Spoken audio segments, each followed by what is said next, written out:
मेरा 20 साल का नौकर रामू हमेशा मेरे आगे पीछे घूमता रहता था। मैंने उसे छोटा समझा था, लेकिन एक दिन उसने मुझसे कहा, मालकिन, मुझे छोटा समझने की गलती मत कीजिए। उस रात जब मैंने उसे देखा तो मैं आश्चर्यचकित हो गई थी, क्योंकि उस रात रामू ने 20 साल के लड़के की तरह नहीं, बल्कि 30 साल के आदमी की तरह मेरा। हेलो दोस्तों, आज की इस अनोखी कहानी में आप सभी का स्वागत है। जब से रामू मेरे पास सोने लगा था, तब से मेरे शरीर में बदलाव आने लगे थे। मुझे लगा था कि रामू छोटा है और उसे कुछ समझ नहीं आता होगा, लेकिन धीरे धीरे उसके असली रंग मुझे दिखने लगे। मैंने कभी सोचा भी नहीं था कि 20 साल का लड़का मेरी तरह की 40 साल की महिला को इतना सुख दे सकता है। रामू 20 साल का था। उसे मैं गांव से अपने घर काम के लिए लाई थी। मेरे घर में सिर्फ मैं और मेरा 1 साल का बेटा था। जब मैं काम पर जाती थी तो रामू मेरे बच्चे की देखभाल करता और वह मेरे घर में ही रहता था। मैं बिना शादी के मां बन गई थी। मेरे प्रेमी ने शादी का झांसा देकर मुझसे प्रेम का खेल खेला। जब मैं गर्भवती हो गई तो मैं उसके घर गई और वहां मैंने देखा कि उसकी शादी हो रही थी। उसने मुझसे प्रेम का नाटक किया और किसी और लड़की से शादी कर ली थी। मेरे पेट में पल रहे बच्चे को मारने का मेरा मन नहीं हुआ, और जब मैंने गर्भपात कराने का सोचा, तब तक समय निकल चुका था। मैं 5 महीने की गर्भवती हो चुकी थी। मेरे माता पिता ने मुझे और मेरे बच्चे को स्वीकारने से इनकार कर दिया। तब मैं अकेली रहने लगी। कई महीने पहले मैं अपने गांव गई थी, अपने दादा के 100वें जन्मदिन के लिए। मेरे दादा ने मुझे जन्मदिन का निमंत्रण भेजा था और इसलिए मैं गांव गई थी। मेरे बेटे को वहां सिर्फ मेरे दादा ने ही प्यार से गोद में लिया था। आरव उनके पास खेल रहा था। तभी ऑफिस से मेरा फोन आया और मैं कुछ देर के लिए फोन पर बात करने के लिए बाहर चली गई। जब मैं वापस आई तो मेरा आरव दादा के पास नहीं बल्कि घर के एक नौकर के पास था।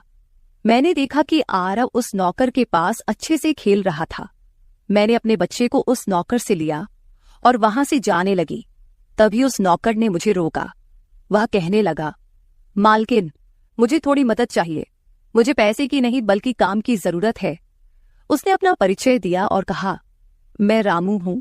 मैं इस घर में गाय भैंस के गौशाले की सफाई का काम करता था, लेकिन अब बड़े साहब गाय भैंस बेचने की बात कर रहे हैं। अगर आपके पास कोई काम हो तो दीजिए। मुझे काम की बहुत जरूरत है। मेरे माता पिता भी मजदूरी करते हैं। मुझे काम की बहुत जरूरत है। तब मैंने कहा, मेरे बच्चे की देखभाल का काम है, लेकिन इसके लिए तुम्हें शहर चलना होगा। इस काम के लिए मैं तुम्हें 5,000 रुपये महीना दूंगी। रामू मेरे साथ शहर आने के लिए तैयार हो गया। आरव उसके साथ अच्छे से रहता था और यह देखकर मैंने रामू को अपने घर लाने का फैसला किया। रामू तब से मेरे घर में ही रहने लगा। उसने कहा कि हर 4 महीने बाद जब थोड़े पैसे जमा हो जाएंगे, तब वह अपने गांव जाएगा। रामू दिन भर मेरे बच्चे की अच्छे से देखभाल करता और घर के कामों में भी मेरी मदद करता। रामू को घर आए 1 महीना हो चुका था और इस 1 महीने में उसने मेरा दिल जीत लिया था। उसकी देखभाल से मेरे बेटे की सेहत भी सुधर गई थी। जो आरव मुझे परेशान करता था, अब वह रामू के हाथों से अच्छे से खाना खाता था। मैंने रामू को एक अलग कमरा दिया था। एक दिन रात में आरव बहुत रोने लगा। किसी भी तरह से वह शांत नहीं हो रहा था। बच्चे के रोने की आवाज सुनकर रामू मेरे कमरे में आया और उसने आरव को मुझसे ले लिया। रामू के पास जाते ही आरव शांत हो गया था। रात बहुत हो चुकी थी। आरव रामू को छोड़ नहीं रहा था, तो मैंने रामू को अपने कमरे में ही सोने के लिए कह दिया। सुबह जब मैं उठी तो आरव रामू से लिपटकर सो रहा था। उस रात के बाद से रामू आरव के लिए मेरे कमरे में सोने लगा। रामू के आने के बाद सब कुछ अच्छे से चल रहा था। रामू के काम से खुश होकर छुट्टी के दिन मैं उसे मॉल लेकर गई। वहां मैंने उसके लिए अच्छे कपड़े खरीदे और सैलून में जाकर उसकी नई हेयर स्टाइल बनवाई। रामू देखने में अच्छा था, लेकिन वह एकदम साधारण तरीके से रहता था। उस दिन मैंने उसका पूरा लुक ही बदल दिया था। उसे नए अंदाज में देखकर मैं भी उस पर विश्वास नहीं कर पा रही थी। कल तक जो एक साधारण सा नौकर था, वह इतना हैंडसम और स्मार्ट दिख सकता है, इसकी मैंने कल्पना भी नहीं की थी। मॉल से हम घर आए तो आरव आते ही सो गया था। मैंने उसे कमरे में बिस्तर पर सुला दिया और पानी पीने के लिए बाहर जाने लगी। तभी रामू मेरे लिए पानी लेकर आया। पानी पीकर मैंने गिलास रखा और रामू मुझे तब से ही एकटक देख रहा था। जैसे ही मैंने गिलास रखा उसने मुझे गले लगा लिया। कई सालों बाद किसी पुरुष ने मुझे गले लगाया था। मैंने उसे खुद से दूर किया। तब रामू ने कहा, मालकिन, आपकी वजह से आज पहली बार मैंने खुद से प्यार करना सीखा है। जिंदगी बहुत खूबसूरत है, बस इसे जीना आना चाहिए। आज आपने मेरा कायाकल्प करवा कर मुझ पर बहुत बड़ा उपकार किया है। मैं सच में बहुत अच्छा दिख रहा हूँ। रामू के चेहरे पर खुशी देखकर मैं भी खुश थी। अगले दिन से वह बहुत स्वच्छ और सलीके से रहने लगा था। वह 20 साल का था, लेकिन गांव का लड़का होने के कारण उसकी कद काठी अच्छी थी। वह घर में भी रोजाना कसरत करता था। उसकी लंबाई भी ठीक ठाक थी। मैंने उससे उसकी पढ़ाई के बारे में पूछा था, लेकिन उसने कहा कि अब उसका पढ़ाई से मन उठ गया है। हर सुबह ऑफिस जाने से पहले मैं अपने बच्चे को दुलार कर ऑफिस के लिए निकलती थी। आज जब मैं ऑफिस के लिए निकलने से पहले आरव को चूमने गई, तब वह रामू की गोद में था। अचानक आरव ने अपनी गर्दन घुमाई और मेरे होंठ रामू के गाल पर जा लगे। मुझे बहुत शर्मिंदगी महसूस हुई। मैंने उससे माफी मांगी और ऑफिस के लिए निकल गई। शाम को जब मैं घर आई, तब भी मैं रामू की आंखों में नजर नहीं मिला पा रही थी। रामू ने आरव को खाना खिलाकर सुला दिया था। फिर हम दोनों ने साथ में खाना खाया। खाना खत्म करने के बाद मैं अपने कमरे में गई। वहां मैं अपनी दवाइयां ले रही थी। मुझे माइग्रेन की समस्या थी, उसी की दवा मैं ले रही थी। दवा लेने के बाद भी मेरा सिर बहुत दर्द कर रहा था। मैं अपने कमरे में सिर पकड़कर बैठी हुई थी। कुछ देर बाद रामू कमरे में आया। मुझे इस हाल में देखकर उसने पूछा कि क्या हुआ। जैसे ही उसे पता चला कि मेरा सिर दर्द कर रहा है, उसने मेरे सिर की मालिश शुरू कर दी। रामू की मालिश से मुझे आराम मिल रहा था। धीरे धीरे मुझे गहरी नींद आने लगी। उस रात मुझे बहुत अच्छी नींद आई थी। अगले दिन हमारे ऑफिस में ट्रेडिशनल डे का फंक्शन था और इसके लिए मैंने गुजराती लुक अपनाने का फैसला किया। मैंने घाघरा पहन लिया था, लेकिन स्कर्ट का नॉट बांधने में मुझे दिक्कत हो रही थी। तब मैंने रामू को कमरे में बुलाया और उससे नॉट बांधने को कहा। नॉट बांधते समय उसका हाथ मेरी खुली पीठ पर से गुजर रहा था। मैंने उसे छोटा समझा था, इसलिए मैंने उसे यह काम करने के लिए कहा था। मेरे पास और कोई विकल्प भी नहीं था। तैयार होकर जब मैं जाने लगी, तो रामू ने मुझे रोका और अंदर से काजल लेकर आया। उसने मेरे कान के पीछे काजल लगाया और कहा, मालकिन, अब आपको किसी की नजर नहीं लगेगी। आप बहुत सुंदर लग रही हैं। उसकी बात सुनकर मैं हंसी और चलने लगी। उस दिन शाम को जब मैं घर आई, तो मेरे साथ मेरी एक सहेली और उसका प्रेमी भी आया। रामू ने आज बहुत अच्छा खाना बनाया था। मेरी सहेली प्रिया 4-5 दिन मेरे घर रुकने वाली थी। अगले 3 दिन उसका प्रेमी भी मेरे घर पर था। अगले दिन रात को रामू ने खाना बनाया और प्रिया और उसके प्रेमी को खाने के लिए बुलाया, लेकिन वे दोनों कमरे में ही ड्रिंक कर रहे थे। प्रिया तो बहुत ज्यादा पी चुकी थी। वह खाना खाए बिना ही सो गई। उसका प्रेमी रोहन हमारे साथ खाना खाने बैठा। उसने कहा, प्राची, तुम प्रिया से भी ज्यादा सुंदर हो। रोहन के बोलते ही रामू उसे गुस्से से देख रहा था। खाना खत्म करने के बाद रोहन अपने कमरे में चला गया।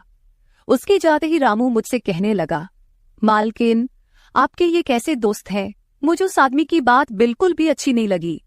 तब मैंने रामू से कहा, मैं तुझे घर के सदस्य की तरह मानती हूँ। इसका यह मतलब नहीं कि तू मेरे मेहमानों से कुछ भी कहे। तेरा काम है आए हुए मेहमानों की सेवा करना, इसलिए तू सिर्फ वही कर। बाकी मुझे कुछ सिखाने की जरूरत नहीं। रामू को डांट कर मैं अपने कमरे में चली गई। मैंने उसे डांट दिया था, फिर भी वह मेरे लिए पानी लेकर आया। तब मैंने अपनी दवा ली और पानी पीकर सो गई। आज रामू मेरे कमरे में सोने नहीं आया था, ऐसा मुझे लगा। लेकिन सुबह जब मेरी आंख खुली, तो मैंने उसे अपने बगल में पाया। सुबह मेरी आंख खुली तो मेरे सामने प्रिया थी। वह बहुत गुस्से में लग रही थी। रामू को मेरे सामने लाया गया। उसके हाथ में प्रिया की ओढ़नी बंधी हुई थी। प्रिया ने कहा, तुम्हारे इस देहाती नौकर ने मेरे प्रेमी का हाथ तोड़ दिया है। रामू बस सिर हिलाता रहा और बोला, मालकिन, मैंने कुछ भी नहीं किया। रात को रोहन साहब नशे में थे, तभी उनका संतुलन बिगड़ गया होगा और वे गिर गए होंगे। रामू भला रोहन साहब पर हाथ क्यों उठाएगा? प्रिया अब भी नशे में लग रही थी, ऐसा मुझे लगा। रामू ने मेरे लिए उन दोनों से माफी मांगी। प्रिया और रोहन तभी वहां से चले गए। रामू मुझसे भी माफी मांगने लगा। मुझे पता था कि उसने कुछ नहीं किया था। आज मैंने छुट्टी ली थी क्योंकि कई दिनों से मैं बहुत व्यस्त थी। आज सोचा कि खुद के लिए थोड़ा समय निकालूं। नाश्ता करने के बाद मैं फिर से 1 घंटे के लिए सो गई। आरव भी मेरे साथ सो गया था। उठने के बाद मुझे 1 कप चाय की जरूरत महसूस हुई। मैं रामू को चाय बनाने के लिए पुकार रही थी, लेकिन उसकी तरफ से कोई जवाब नहीं आ रहा था। उसे ढूंढते ढूंढते मैं उसके कमरे में गई। वहां जाकर देखा कि रामू अभी अभी नहाकर बाथरूम से बाहर आया था। उसने शर्ट नहीं पहनी थी। मैंने पहली बार उसे इस तरह देखा। रामू का शरीर बेहद मजबूत था। उसका शरीर किसी योद्धा की तरह दिख रहा था। मैं उसे टकटकी लगाकर देख रही थी। मुझे उस वक्त कोई होश नहीं था। कई सालों बाद मैं किसी जवान पुरुष को इस तरह बिना कपड़ों के देख रही थी। मैं उसे टकटकी लगाए देख रही थी। तभी रामू ने मुझे आवाज दी। वह मेरे सामने शर्ट पहनकर खड़ा था, फिर भी मैं अपनी सुध-बुध खोए उसे देख रही थी। उसने मेरी आंखों के सामने चुटकी बजाई। तब मैं होश में आई और उससे कहा कि मेरे लिए चाय बना दे। आज घर में ही थोड़ा खुद का स्किन केयर करने का सोचा, इसलिए दोपहर के समय मैं अपने कमरे में अपना पार्लर चलाने लगी। उस समय मैंने शॉर्ट्स और गाउन पहन रखा था और मैं अपने पैरों का वैक्सिंग कर रही थी। वैक्सिंग करते समय गलती से मैंने थोड़ा ज्यादा गर्म वैक्स अपने पैर पर लगा लिया, जिससे जलन हुई और मेरे मुंह से तेज आवाज निकल गई। मेरी आवाज सुनकर रामू दौड़ता हुआ मेरे कमरे में आया। उसने मेरे जले हुए पैर को देखा। उसने मेरे पैर से गर्म वैक्स हटाया और वहां क्रीम लगा दी। उसके हाथ बार बार मेरे पैर पर अनजाने में फिर रहे थे और उस वक्त मेरे मन में जो भावनाएं उत्पन्न हो रही थीं, उन्हें व्यक्त करना मेरे लिए मुश्किल हो रहा था। रामू की नजर मुझ पर पड़ते ही मैं दर्द से कराह उठी। मुझे इस हालत में देखकर उसने कहा, बाई साहब, अब आप बस आराम से लेट जाइए। आपको जो भी करना है मुझे बताइए, मैं आपकी मदद कर दूंगा। मैंने उसे मेरे दूसरे पैर का वैक्सिंग करने को कहा। रामू ने जैसा मैंने बताया वैसा ही किया। उसने मेरे चेहरे की मसाज भी कर दी। उसके स्पर्श से मुझे बहुत आराम मिला। आज का छुट्टी का दिन मेरे लिए आरामदायक बीता। रामू में हर गुण भरा हुआ था। वह किसी भी काम में पीछे नहीं था। आज रात मैंने उसे मेरे कमरे में सोने के लिए मना कर दिया। दिन भर मैं घर में नहीं होती, कम से कम रात को तो मुझे मेरे बच्चे के साथ अकेले समय बिताना चाहिए। हर बार रामू का आना मुझे पसंद नहीं था, इसलिए मैंने उसे कमरे में सोने के लिए मना कर दिया। इस तरह दिन बीतने लगे। कुछ दिनों तक रामू के बिना आरव रात को सो नहीं पाता था, लेकिन धीरे धीरे उसने रोना बंद कर दिया। मुझे अपने अंदर कुछ बदलाव महसूस होने लगे थे। सुबह उठते ही मेरा शरीर बहुत दुखने लगता था। अचानक ये सब क्यों हो रहा है, समझ नहीं आ रहा था। कुछ दिनों में मेरी शारीरिक पीड़ा इतनी बढ़ गई कि मुझे बिस्तर से उठने की भी इच्छा नहीं होती थी। तब मैंने ऑफिस से 1 हफ्ते की छुट्टी ले ली। कुछ दिनों आराम किया, शायद थोड़ा ठीक हो जाऊं। अब पूरा वक्त आरव रामू के साथ रहता था। जब उसे भूख लगती तो वह बीच बीच में मेरे पास आ जाता। आज मैं अपनी कमर पकड़कर बैठी थी। रात को रामू पानी लेकर मेरे कमरे में आया। मेरी कमर पर हाथ देखकर उसने समझ लिया कि मुझे बहुत तकलीफ हो रही है। रामू ने कहा, बाई साहब, अगर आपको कोई आपत्ति ना हो तो मैं आपकी कमर की मालिश कर देता हूं। मेरी कमर इतनी दुख रही थी कि मैंने उसकी मालिश के लिए हाँ कर दी, लेकिन उससे पहले मैंने अपने कमरे की लाइट बंद कर दी। छोटे 0 बल्ब की रोशनी में मेरी कमर उसे नहीं दिखेगी, इसलिए मैंने कमरे की बड़ी लाइट बंद करके 0 बल्ब जला दिया। वह जब मालिश कर रहा था मुझे बहुत आराम मिल रहा था। मालिश करने से मेरी पीड़ा जैसे झट से गायब हो गई थी। मालिश करते समय रामू ने मुझसे पूछा, बाई साहब, आपको आरव के पिता की कभी याद नहीं आती? आप इतनी सुंदर और जवान होकर भी अभी तक अकेली क्यों हैं? उसके सवाल का मेरे पास कोई सही उत्तर नहीं था। मैंने उससे कहा कि शायद तुम्हारे सवाल का उत्तर मेरे पास नहीं है। उस सवाल पर वहीं विराम लग गया। रामू की मालिश से मुझे अच्छी नींद आ गई थी। अगले 2 दिन बाद वह तारीख थी जब मैंने अपने प्रेमी से मुलाकात की थी। आखिर वह दिन आ ही गया। उस दिन मैंने दिन भर अपने मन को किसी न किसी काम में व्यस्त रखने की कोशिश की, लेकिन रात के अंधेरे में मुझे अपने प्रेमी की बहुत याद आ रही थी। आज वह मेरे साथ नहीं था, लेकिन वह मेरे बच्चे का पिता था। आरव को देखकर मुझे रोज उसकी याद आती थी और आज मैं अपनी भावनाओं को छुपा नहीं पाई। मैं अपने कमरे में जोर जोर से रोने लगी। आरव पास में सो रहा था, इसका भी मुझे ध्यान नहीं रहा। मैंने आज अपनी दवाइयां भी नहीं ली थीं। रामू पानी लेकर मेरे कमरे में आया। मुझे रोते हुए देखकर उसने मुझे पानी पिलाया। जब मैं शांत हुई तो उसने मुझे दवाइयां दी। मेरे रोने की आवाज से आरव हल्का हिलने लगा। वह जाग न जाए, इसलिए रामू मुझे अपने कमरे में ले गया। वहां जाकर मैंने उसे कसकर गले लगा लिया। ऐसा लग रहा था कि मैंने अपना होश खो दिया था। मेरा रोने का कारण सुनकर रामू भी शांत हो गया था। वह लगातार मेरे आंसू पोंछ रहा था। रोते रोते मैंने उसका कंधा पकड़ लिया। धीरे धीरे मैंने उसे और करीब खींच लिया। मैंने उससे कहा, रामू, आज की रात मैं तुम्हारे साथ बिताना चाहती हूं। तब रामू ने कहा, भाई साहब, मैं अभी छोटा हूं, मुझे कुछ भी नहीं आएगा। उसकी बात सुनकर मैंने उसे और पास खींच लिया। उस रात मैं उसके कमरे में थी, लेकिन सुबह जब मैं उठी तो वह मेरे पास नहीं था।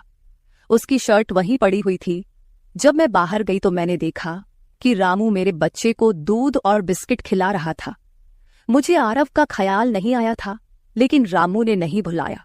उसने हम दोनों माँ बेटे को खुश कर दिया था।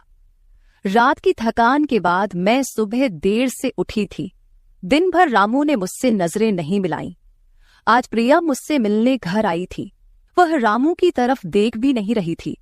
रामू ने उसे पानी दिया और कमरे से बाहर चला गया।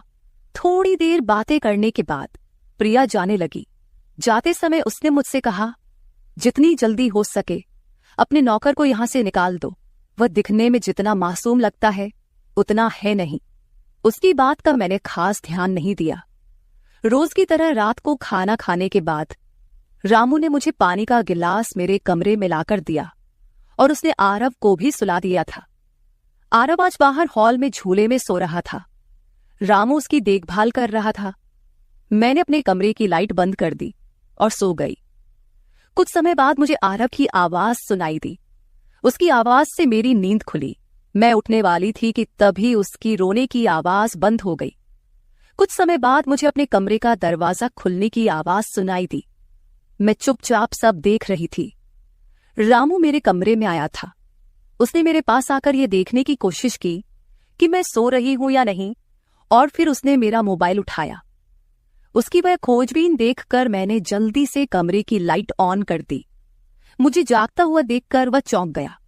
मैंने उसके हाथ से अपना मोबाइल छीन लिया। मैंने उससे कहा, रामू, ये सब क्या चल रहा है? तुम इस वक्त यहां क्या कर रहे हो? वह कुछ नहीं कहकर वहां से जाने लगा, लेकिन मैंने उसे इतनी आसानी से छोड़ने का इरादा नहीं किया था। मैंने उसे उसका वीडियो दिखाया जिसमें वह प्रिया के बॉयफ्रेंड पर हाथ उठा रहा था। उस दिन रोहन के मोबाइल का कैमरा गलती से चालू रह गया था और उसमें उनकी हाथापाई रिकॉर्ड हो गई थी। सुबह जब प्रिया मुझसे मिलने आई थी तब उसने मुझे वह वीडियो दिखाया था और तब से मैं रामू पर नजर रख रही थी। रामू, तुमने झूठ क्यों बोला? तुमने रोहन पर हाथ क्यों उठाया? तब उसने कहा, जो भी आप पर बुरी नजर डालेगा उसके साथ मैं यही करूंगा। मालकिन, उस रात जब रोहन नशे में था वो आपके कमरे में आया था। वो आपके साथ कुछ गलत करने की कोशिश कर रहा था और इसलिए मैंने उस पर हाथ उठाया। रामू की बात सुनकर मैंने कहा, ठीक है, मैं तुम्हारी बात मानती हूं, लेकिन तुम मुझे नींद की दवा क्यों दे रहे थे? आज मैंने तुम्हें मेरे पानी में दवा मिलाते हुए देखा है। तुम्हारी नजर मुझ पर थी और तुम जो चाहते थे वह मैंने तुम्हें दे दिया है। अब अपना हिसाब करो और गांव निकलो। मेरी बात सुनकर रामू बोला, मालकिन, आप जैसा सोच रही हैं वैसा कुछ भी नहीं हुआ है। कल रात मैंने आपके साथ कुछ भी गलत नहीं किया। मैंने आपके पानी में नींद की दवा मिलाई थी, जिससे आप मेरे पास आते ही सो गई थीं, और मुझे आपके साथ कुछ भी गलत नहीं करना था। कुछ दिन पहले मैंने आपको रात में फोन पर बात करते हुए देखा था। मैंने आपकी बातें सुनी थी। आप फिर से अपने उस प्रेमी से मिलने की तैयारी कर रही थी। आपकी मुलाकात आपके ही घर में तय हुई थी। मुझे यह सब पता था। आप उससे ना मिले, इसलिए मैं आपको रात में नींद की दवा दे रहा था। वह व्यक्ति अब भी आपको धोखा दे रहा है। वह आपसे झूठ बोल रहा है। वह आपके बच्चे को आपसे छीनने के लिए आपके करीब आ रहा है। उसकी पत्नी को बच्चा नहीं हो सकता, इसलिए वह आपके पास आ रहा है। उसने अपनी पत्नी को तलाक नहीं दिया है। वह आपसे झूठ बोल रहा है। रामू, तुम हो कौन? तुम्हें यह सारी जानकारी कैसे मिली? तब उसने कहा, आपके बाबा साहेब ने मुझे आपका फोटो दिखाया था। मुझे आप पहली नजर में ही अच्छी लगी थी, लेकिन बाबा साहेब ने यह भी कहा था कि आप शादी के खिलाफ हैं। तब मैंने उनके साथ मिलकर यह प्लान बनाया। आपके दिल में अपनी जगह बनाने के लिए मैं यहां आया था, लेकिन यहां आने के बाद मैंने देखा कि बहुत से लोग आप पर बुरी नजर रखते हैं, इसलिए मैंने आपकी सुरक्षा करनी शुरू कर दी। रामू 20 साल का नहीं था। मेरा पहला शक सही निकला। वह 30 साल का था और एक अच्छी नौकरी पर था। उसने मेरे प्यार के लिए इतनी मेहनत की थी। रामू ने मेरे प्रेमी के बारे में जो भी कहा था वह सब सच था। रामू ने मेरे प्रेमी की सारी जानकारी सही निकाली थी।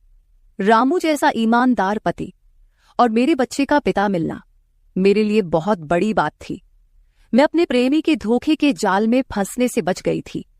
आज मैं विक्रांत उर्फ रामू के साथ बहुत खुश हूं। वह मुझसे और मेरे बच्चे से बहुत प्यार करता है। मेरे बाबा साहिब की वजह से आज मेरा परिवार शुरू हुआ। मुझे रामू जैसा पति मिला, ये मेरा सौभाग्य था। दोस्तों, जो आपसे सच्चा प्यार करता है वह किसी भी कठिनाई में आपका साथ नहीं छोड़ता। रिश्ते निभाने वाले को किसी वजह की जरूरत नहीं होती, और रिश्ते तोड़ने वालों के लिए एक बहाना भी काफी होता है। तो दोस्तों, ये थी हमारी आज की छोटी सी कहानी। आपको ये कहानी कैसी लगी कमेंट करके जरूर बताएं। अगर आप ऐसी ही और भी इंटरेस्टिंग कहानियां सुनना चाहते हो तो चैनल को सब्सक्राइब जरूर कर ले और बेल नोटिफिकेशन ऑन कर ले, ताकि आपको मेरी आने वाली हर वीडियो समय से मिल सके। कल मिलेंगे एक और वीडियो के साथ। धन्यवाद।